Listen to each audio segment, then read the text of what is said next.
नमस्कार मित्रांनो, मुख्यमंत्री लाडकी बहीण योजनेचे नवीन रजिस्ट्रेशन हे ॲपच्या माध्यमातून बंद झालेले आहे। जर तुम्ही ॲपच्या माध्यमातून नारी शक्ती दूत या ॲपच्या माध्यमातून जर फॉर्म भरत असाल तर तिथे तुम्हाला नो न्यू फॉर्म ॲक्सेप्टेड अशा प्रकारचा मेसेज पाहायला मिळत असेल। तर आता तुम्ही रजिस्ट्रेशन कशा प्रकारे करायचं किंवा ज्या व्यक्तींचे फॉर्म हे रिजेक्ट झालेले आहे तर सर्व इन्फॉर्मेशन मी तुम्हाला आजच्या व्हिडिओमध्ये देणार आहे। तर व्हिडिओ स्किप न करता पूर्णपणे पहा जेणेकरून कुठल्याही प्रकारची मिस्टेक तुमच्याकडून होणार नाही। चला तर मग सुरू करूया आजचा हा व्हिडिओ। नमस्कार मित्रांनो, मी अंकुश कोंडेकर आणि स्वागत आहे तुमचे झटपट इन्फो या यूट्यूब चॅनलवरती। आपल्या चॅनलवरती जर तुम्ही नवीन असाल तर चॅनलला सबस्क्राइब आणि व्हिडिओला लाईक करायला विसरू नका जेणेकरून अशाच प्रकारचे नवनवे व्हिडिओ मी तुमच्यापर्यंत लवकरात लवकर पोहोचू शकेल। चला तर मग सुरू करूया आजचा हा व्हिडिओ। तर मित्रांनो, जर तुम्ही नारी शक्ती दूत या ॲपच्या मदतीने रजिस्ट्रेशन करत असाल आणि नवीन फॉर्म जर भरत असाल तर तुम्हाला तिथे अशा प्रकारचा आता एरर पाहायला मिळत आहे जिथे की नो न्यू फॉर्म ॲक्सेप्टेड अशा प्रकारचा मेसेज रेड कलरमध्ये तुम्हाला पाहायला मिळत असेल। तर हे कशामुळे येत आहे तर मित्रांनो, आता नारी शक्ती दूत ॲपचे जे नवीन रजिस्ट्रेशन आहे ते बंद झालेले आहे। आता तुम्ही नारी शक्ती दूत ॲपच्या मदतीने नवीन रजिस्ट्रेशन करू शकत नाही। तर जर तुम्हाला आता एखाद्या व्यक्तीचा किंवा तुमचा फॉर्म भरायचा असेल तर तुम्हाला वेबसाईटच्या माध्यमातून हा फॉर्म भरावा लागेल। इथे तुम्हाला ladkibaheen.maharashtra.gov या वेबसाईटच्या माध्यमातून तुम्ही नवीन रजिस्ट्रेशन किंवा ज्या व्यक्तींचे तुम्हाला फॉर्म भरायचे असेल त्या व्यक्तींचे फॉर्म हे वेबसाईटच्या माध्यमातून भरू शकणार आहात।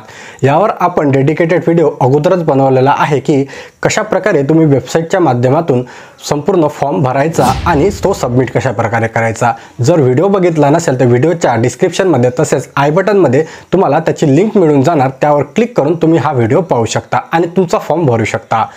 तर नारी शक्ती दूत ॲपच्या मदतीने आता नवीन रजिस्ट्रेशन होणार नाही, परंतु ज्यांनी अगोदरच रजिस्ट्रेशन केलेले असेल त्यांना लॉग इन करता येणार आहे आणि त्यांच्या फॉर्मची सर्व माहिती पाहता येणार आहे। जर तुमचा फॉर्म हा रिजेक्ट झाला तर नक्की तो कशामुळे झाला तिथे तुम्हाला रिझन पाहायला मिळेल।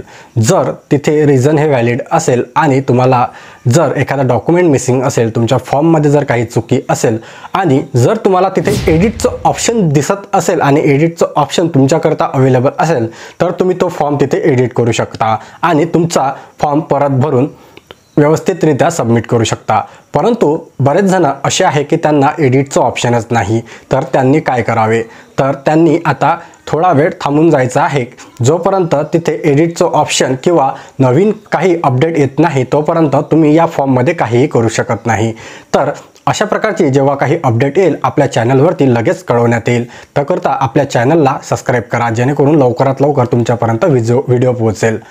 त्यानंतर ज्यांचे फॉर्म हे पेंडिंगमध्ये आहे, form pending to be submitted अशा प्रकारचा जर मेसेज दाखवत आहे तर बऱ्याच जणांना असा प्रश्न पडलेला आहे की माझा फॉर्म हा खूप दिवसानंतर पासूनचा भरलेला आहे तरीसुद्धा माझा फॉर्म हा पेंडिंगमध्ये आहे, तर मी काय करावे किंवा फॉर्म परत भरावा का? तर नाही, तुम्हाला परत फॉर्म भरायची गरज नाही। तुमचा फॉर्म हा पेंडिंगमध्ये असेल तो आता रिव्ह्यूमध्ये जाणार आहे, म्हणजे चेकिंग करता जाणार आहे।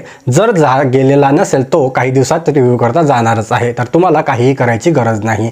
आणि ज्यांचे फॉर्म हे रिव्ह्यूमध्ये अशा प्रकारचा दाखवत असेल इन रिव्ह्यू तर तुमचा फॉर्म हा चेकिंग प्रोसेसमध्ये आहे आणि जर तुमचा फॉर्म व्यवस्थितरित्या असेल आणि तुमचा फॉर्म ॲक्सेप्टेबल असेल तर तुमचा फॉर्म हा सबमिट होऊन जाईल आणि अप्रूव्ह करण्यात येईल। आणि जर तुमचा फॉर्म हा तुमच्या फॉर्ममध्ये काही त्रुटी असेल तर तुमचा फॉर्म डिसअप्रूव्ह करण्यात येईल।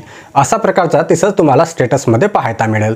त्यानंतर बऱ्याच जणांचा असा देखील प्रॉब्लेम आलेला आहे की आमचा फॉर्म अप्रूव्ह झालेला आहे परंतु आमचं SMS व्हेरिफिकेशन हे डन झालेलं नाही, तर आम्ही काय करायचं किंवा आम्हाला SMS व्हेरिफिकेशन करायची गरज आहे का?